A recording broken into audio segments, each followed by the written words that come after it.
આવો ધમલીમાં આવો. હા બટા, આવ્યા. બોલો બોલો ધમલીમાં બોલો. આજે મારું આંગણું પવિત્ર કર્યું. હું શું તમારી સેવા કરી શકું? અરે ના દીકરી, મારી કોઈ સેવા કરવાની જરૂર નથી. આ તો તારો મીઠો આવકાર જ તારા સંસ્કાર બતાવી દેશે. અરે ધમલીમાં, માવતરની સેવા કરવી એ તો મારો ધર્મ છે. હા દીકરી, પણ આ સમજવા વાળા આ જગતમાં બહુ ઓછા માણસો વધ્યા છે. હારું દીકરી, હવે ઈ બધું જવા દે. હું તારી પાસે સત્સંગની વાતો સાંભળવા આવી છું. તો બહુ સારું કહેવાય ધમલીમાં. બાકી અત્યારે તો સત્સંગ સાંભળવા વાળા માણસો જ બહુ ઓછા છે. હા દીકરી, એ વાત પણ બરોબર છે.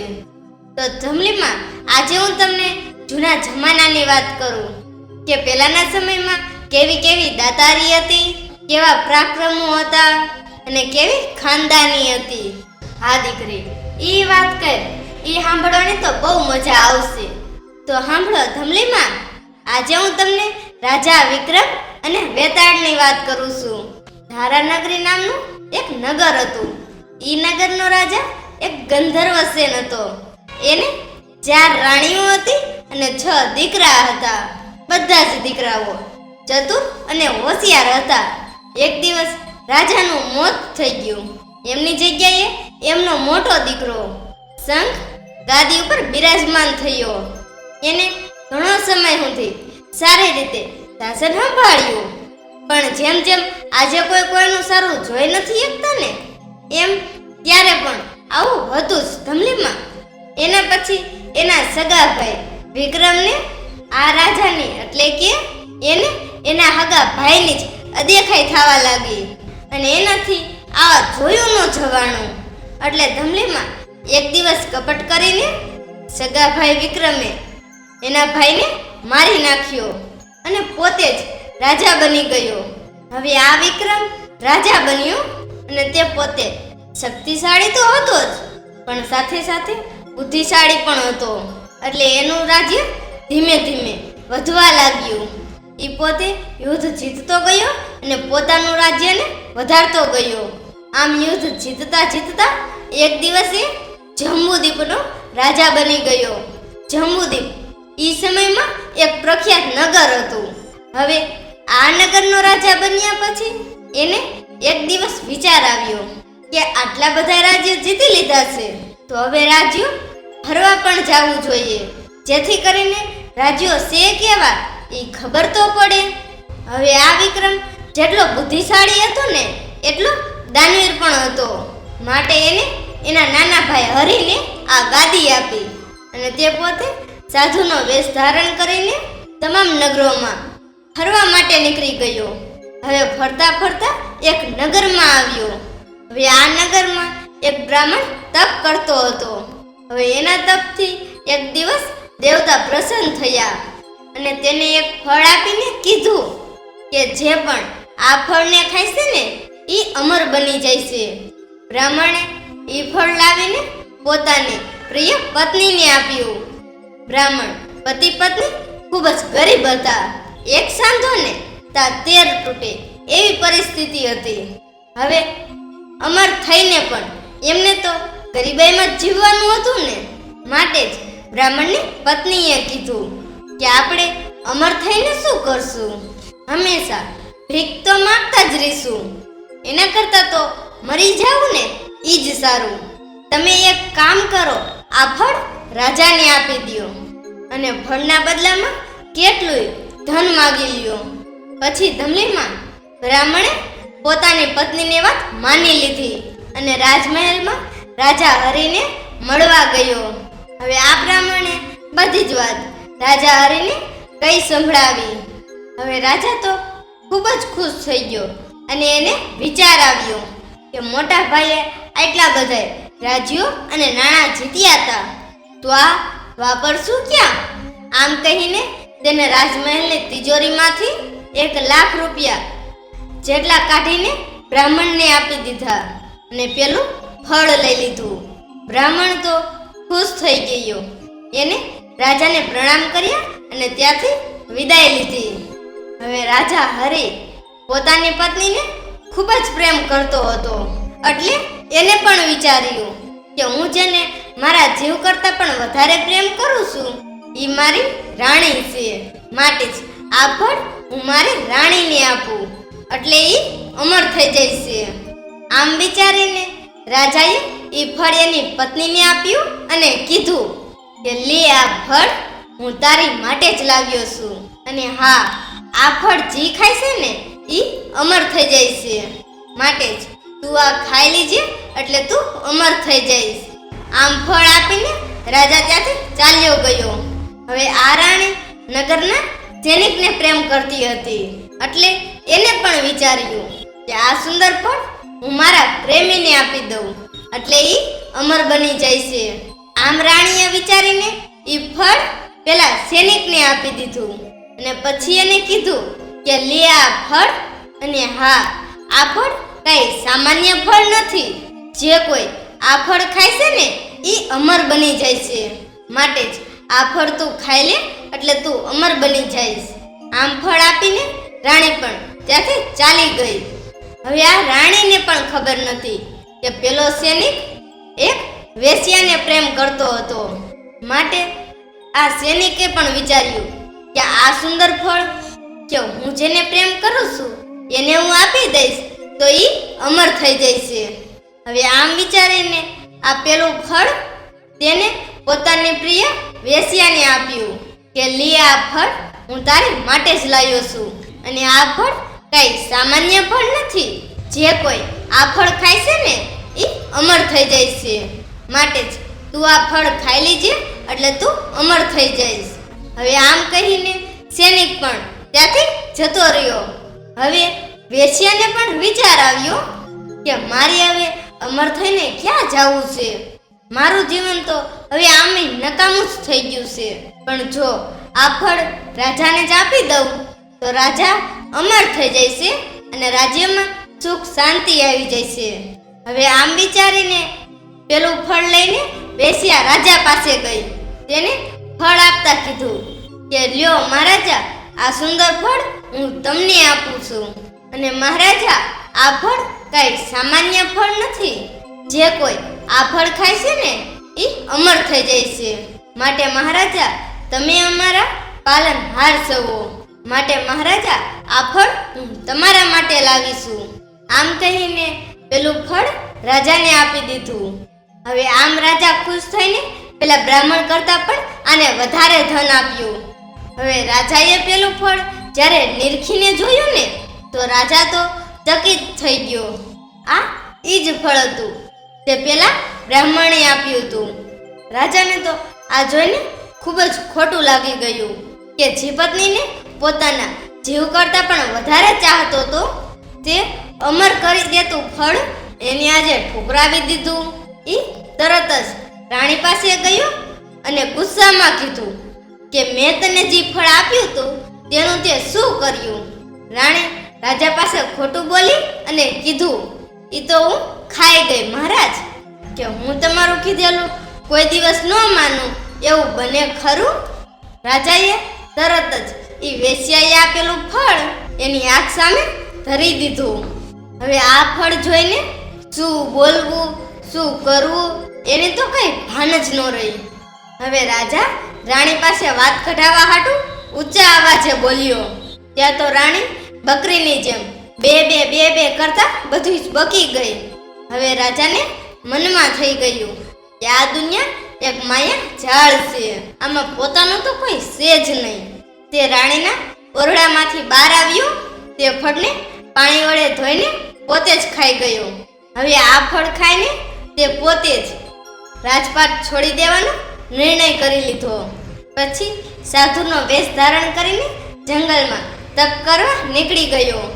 હવે આ રાજા પણ જંગલમાં જવાથી ગાદી રાજા વગરની થઈ ગઈ.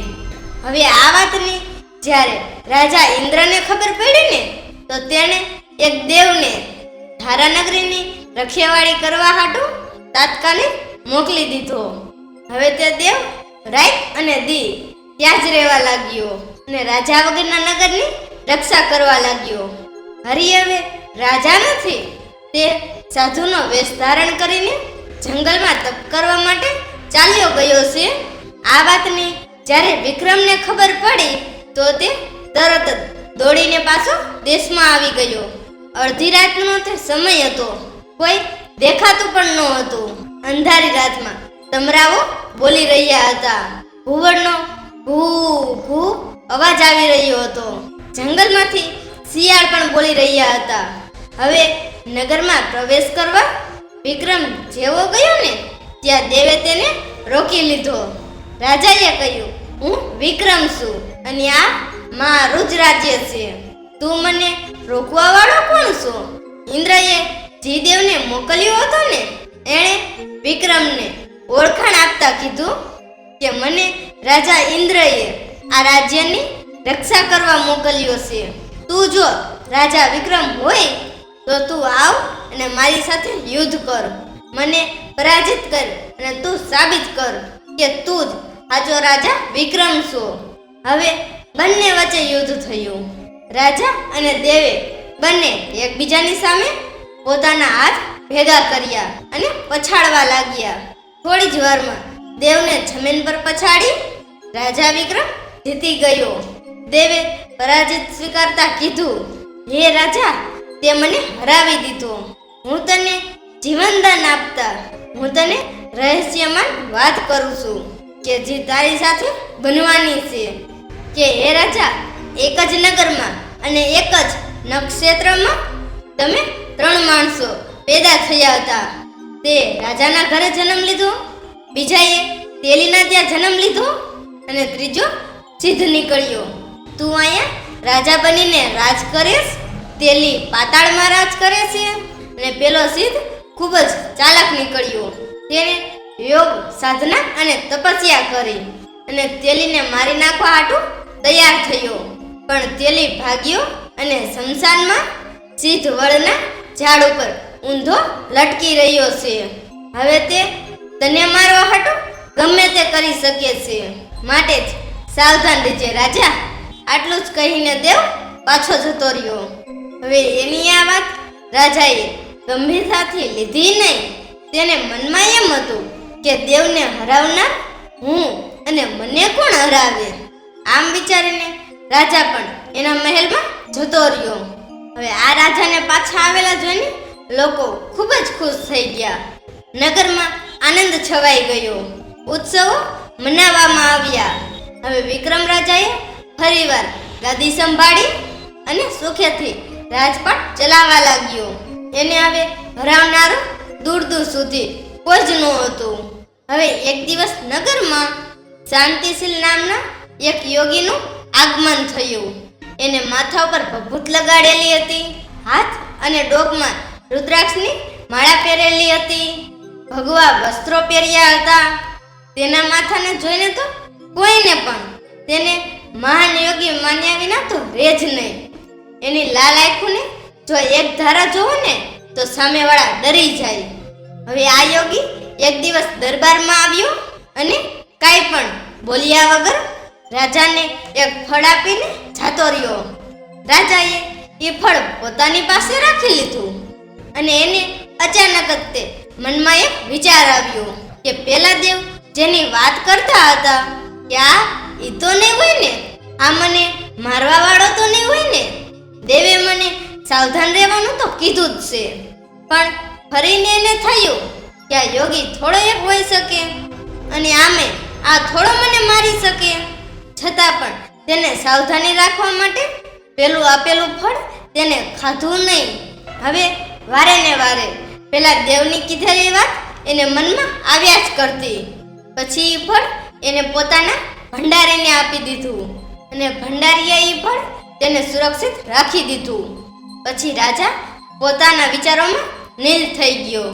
પણ હવે સમય જતાં બન્યું એવું અને હવે આ રોજનું થયું. પેલો યોગી કાયમ આવે, ફળ આપે અને ચાલ્યો જાય. યોગી રાજાને કાંઈ ન પૂછે અને રાજા યોગીને કાંઈ ન કહે. બસ ફળ આપે અને મહેલમાંથી નીકળી જાય. હવે રાજાને પણ એવું લાગ્યું કે નક્કી દાળમાં કાંઈક કાળું છે. નકર એક સામાન્ય ફળ આપવા માટે રોજ રોજ એક તપસ્વી થોડો ધક્કો ખાય.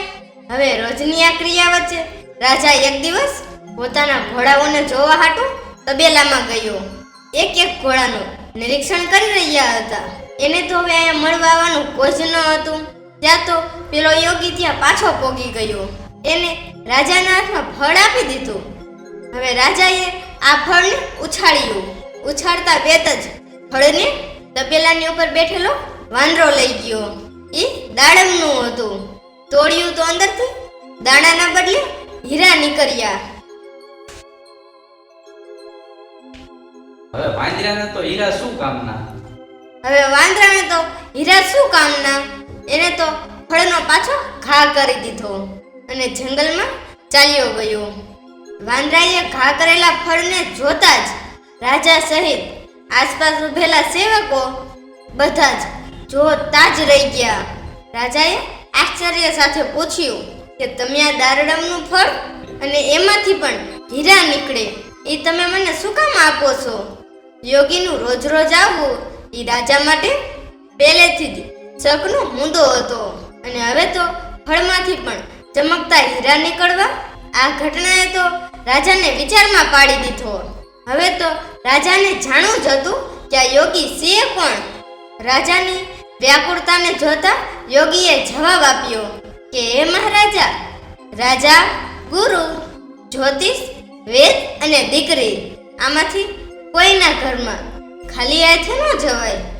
રાજા પણ યોગીની બુદ્ધિ જોઈને ખુશ થઈ ગયો. એને પણ ભાન આવી ગયું કે યોગી કઈ જેવો તેવો નથી.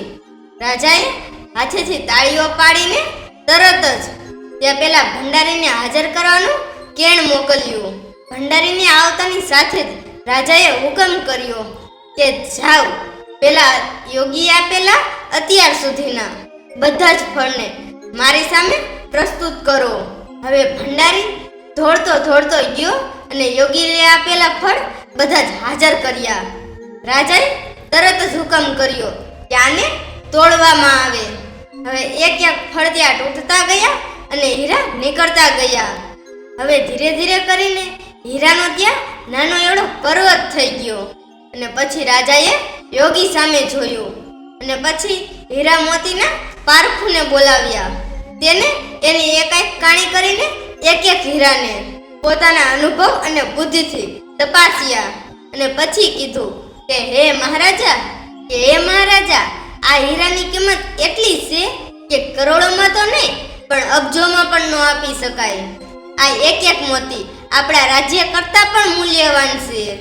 રાજાને થયું કે આ રાજ્ય મેળવવા હાટુ હું રાત દિવસ તલવાર અને સૈનિકો લઈને યુદ્ધ કરતો રહ્યો, પણ તેનાથી વિપરીત એક યોગી આવીને મને આટલું ધન આવીને મફતમાં દઈ ગયો અને એ પણ બદલામાં કાંઈ માગ્યા વિના. રાજાને તરત વિચાર આવ્યો કે ના, કોઈ મફતમાં આ ન કરે. રાજાએ યોગી સામે જોયું પણ એ તેની આંખોથી પારખી ગયો કે યોગીને એકાંતમાં ચર્ચા કરવી છે. રાજા વિક્રમ તેને પોતાના મહેલમાં રહી ગયો. ત્યાં યોગીએ રાજાને કહ્યું કે હે મહારાજ, ગોદાવરી નદીના કિનારે એક શમશાન છે. ઈ શમશાનમાં હું એક મંત્ર સિદ્ધ કરી રહ્યો છું. ઈ મંત્ર સિદ્ધ થઈ જાય છે તો મારું મનોરથ પૂર્ણ થાય છે. તું રાત્રિના સમયે ખાલી તારું હથિયાર લઈને મારી પાસે આવી જાજે. રાજાએ તરત ગરદન હલાવીને હા પાડી દીધી. રાજાની હા સાથે જ યોગીએ એને રાતના શમશાનમાં આવવાનો સમય કહી દીધો. રાજા ત્યાં પહોંચ્યો તો જોયું ગોદાવરી નદીના કિનારે એક શમશાન હતું. આસપાસ તો શું પણ દૂર દૂર સુધી કોઈ જ ન હતું. મનુષ્ય તો નહીં પણ પ્રાણી પણ નહીં. શમશાન એક ગુફા જેવું હતું. ગુફાની આસપાસ ચામરચીડિયા રટકી રહ્યા હતા. અંધારામાં તેની આંખો બિહામણી લાગતી હતી. રાજા વિક્રમે જોયું કે યોગી અગ્નિકુંડની સામે ધૂણી ધખાવીને ધ્યાનમાં લીન હતો. એને બંધ આંખે જ કહી દીધું, આવો મહારાજ, આવો. આટલું કહેતા જ યોગીની ઉપર ઉડી રહેલા ભૂત પ્રેત અને પિશાચો જંગલમાં ચાલ્યા ગયા, જેના ઉપર રાજાનું તો હજુ ધ્યાન જ નહોતું પડેલું. હવે રાજા બોલ્યો કે બોલો યોગી મહારાજ, મારા માટે શું કામ છે? યોગીએ કહ્યું કે રાજન, કે આટલી ભયાનક જગ્યાએ આવતા તને ડર તો નથી લાગ્યો ને? હું જો દારૂમાંથી હીરા કાઢી શકતો હોય તો તારા જેવા મનુષ્ય સાથે શું શું કરી શકું? ના યોગીજી, તમારું ઋણ છે મારા ઉપર, અને ઋણ ત્યારે જ કોઈ રાખે છે કે જ્યારે તેને પોતાની પહોંચથી દૂર રહેલી વસ્તુ પ્રાપ્ત કરવી હોય. તો યોગી કહેશે કે તો ઠીક છે રાજન, તો સાંભળ, ક્યાંયથી દક્ષિણ દિશામાં જા એટલે દૂર એક શમશાન આવેલું છે. ઈ શમશાનમાં એક સિદ્ધવડ આવેલું છે. ઈ સિદ્ધવડના ઝાડ ઉપર એક મરદું લટકેલું છે. તેને તું મારી પાસે લઈને આવું, ત્યાં સુધી હું મારી પૂજા કરું છું. ઈ મરદાને તું મારી પાસે લાવીશ ને એટલે મારી તમામ વિધિ સંપન્ન થઈ જાય છે. આટલું કહીને યોગીએ આકાશ તરફ જોયું અને ખળખળાટ હસ્યો કે આજની રાત લાંબી પસાર થવાની છે. હવે વિક્રમે આ વાત સાંભળીને અને બે હાથ જોડીને નમન કરીને પછી ત્યાંથી ચાલી નીકળ્યો. હવે સિદ્ધવડ તરફ જતો રસ્તો ખૂબ જ ભયાનક હતો. ચારે બાજુથી જાનવરોના અવાજ આવી રહ્યા હતા. ભૂત પ્રેત અવાજ કાઢી રહ્યા હતા. રાજાને તો અંધારામાં એક એક ડગલું ધ્યાનથી મૂકવું પડતું, કારણ કે તાપ આવીને ગમે ત્યારે પગમાં આટી ચડી જતા. રાજાને સિદ્ધવડ તરફ જતા રોકવા માટે રસ્તા ઉપર આવતી દરેક વસ્તુ તેને તેના ધ્યેયથી ડગાવતી હતી. રાજા તલવાર ખુલ્લી રાખીને ચાલતો હોય ત્યાં તો નજીકમાં આવેલા પથ્થર પણ ગબડીને નીચે પડે. હવે રાજા શમશાન પાસે પહોંચી ગયો. યોગીના શમશાન કરતા પણ આ શમશાન અધિક બેકાર લાગતું હતું. એક સિંહ ગર્જના કરી રહ્યો હતો. અચાનક જ તે દોડ્યો અને પચાડ થતા હરણ પર તૂટી પડ્યો. રાજા ડર્યા વગર શમશાનની અંદર ગયો. શમશાનની અંદરથી સિદ્ધવડ સુધી પહોંચવા જાય છે ત્યાં ઉપરથી એની ઉપર સાપ પડ્યો. તેની ગરદન અને છાતીને ભીસવા લાગ્યો. રાજાએ મહા મુસીબતથી તેનાથી છુટકારો મેળવ્યો. પછી તે આગળ ચાલતો જતો ત્યાં જ એક ગાંડો હાથી તેના રસ્તા ઉપરથી પસાર થયો. રાજા તેની બુદ્ધિથી આ હાથીથી પણ બચી ગયો. તેને ભારે આશ્ચર્ય થયું કે આ કઈ જેવું તેવું શમશાન તો નથી જ કે એક શમશાનમાં સાપ, હાથી, સિંહ જેવા ખૂંખાર જાનવરો. પછી તો તે આગળ વધતો ગયો અને પહોંચી ગયો સિદ્ધવડની પાસે. હવે સિદ્ધવડને જોયો તા તો તે સળગી રહ્યો હતો. જેવો જ રાજા આ વડની નજીક આવ્યો તા તો વડ ઓલવાઈ ગયો. રાજાને મનમાં થયું કે પેલા દેવે કહ્યું એ આ જ વાત લાગે છે. સિદ્ધવડ ઊંચો હતો. રાજાએ ઉપર જોયું ત્યાં દોરડાથી બાંધેલું એક મરદું લટકેલું હતું. તેનું શરીર આખું સફેદ હતું. રાજા આ ઝાડ ઉપર ચડી ગયો અને તલવારથી દોરડું કાપી નાખ્યું. મરદું ધડામ કરતું નીચે પડ્યું. હવે આને લઈ જાઓ. હવે રાજા સિદ્ધવડથી બોલતો બોલતો નીચે ઉતરીને અને મરદાને લેવા જતો હતો. ત્યાં તો મરદું રડવા લાગ્યું. રાજા પાછો મૂંઝવણમાં મુકાયો. તેને મરદાની નજીક આવીને પૂછ્યું કે તું કોણ છે? પણ મરદાએ કઈ જવાબ ન આપ્યો. રાજા પાછો મૂંઝવણમાં મુકાયો. એને મરદાની નજીક આવીને પૂછ્યું કે તું કોણ છો? પણ મરદાએ કઈ જવાબ ન આપ્યો. ફરી પાછું રાજાએ પૂછ્યું કે તું કોણ છે? હવે મરદું જોશ જોશથી હસવા લાગ્યું. તું એમ નહીં માને. રાજા તેની નજીક ગયો તો મરદું ઉડ્યું. ઉડીને ફરી વખત સિદ્ધવડ ઉપર જઈને લટકી ગયું. રાજા ફરી ઉપર ચડ્યો તો મરદું નીચે આવ્યું. રાજા નીચે આવ્યો તો મરદું ઉપર ગયું. આ રમત તો ચાલી ફૂલ જોશમાં. રાજા ઉપર તો મરદું નીચે, મરદું ઉપર તો રાજા નીચે. આખરે રાજાએ જ્યારે મરદું નીચે હતું ને ત્યારે કૂદકો માર્યો અને પકડી લીધું. હવે રાજા મરદા ઉપર જઈને મરદાને ઝાલવાની કોશિશ કરે છે તો મરદું ભાગવાની કોશિશ કરે છે. રાજા તેને પકડીને પૂછતો જાય છે કે બોલ, તું કોણ છો? પણ મરદું કાંઈ જ બોલતું નથી. રાજાએ મરદાને આખરે પકડી લીધું અને પકડીને પોતાની પીઠ ઉપર રાખી દીધું અને ચાલવા લાગ્યો. મરદાએ હવે ઠેક રાજાનો જવાબ આપ્યો અને હારે હારે પ્રશ્ન પણ કર્યો કે હે રાજન, મારું નામ વેતાળ છે અને તું કોણ છે એનો મને જવાબ દે. રાજાએ જવાબ આપ્યો કે હું ધારાનગરીનો રાજા વિક્રમ છું. તને યોગી પાસે લઈ જવા માટે આવ્યો છું. હવે વેતાલે કહ્યું કે હું એક શરતે તારી હારે આવું. જો તો રસ્તામાં બોલીશ તો હું ફરી વખત ઉડીને સિદ્ધવડ ઉપર જઈને લટકી જઈશ. હવે આ રાજાએ આ શરતનો સ્વીકાર કર્યો. શરતનો સ્વીકાર કરતા જ વેતાળ બોલ્યો, પંડિત, ચતુર અને જ્ઞાની, તેના દિવસો તો સારી સારી અને મીઠી મીઠી વાતોમાં જ વીત્યા રાખે છે, જ્યારે મૂર્ખાઓના દિવસો ઝઘડા અને ઊંઘમાં જ પસાર થાય છે. સારું તો ઈ જ કહેવાય રાજન કે આપણી રાત પણ સારી સારી વાતોમાં જ પસાર થાય. માટે રાજન, હું તને એક વાર્તા સંભળાવું.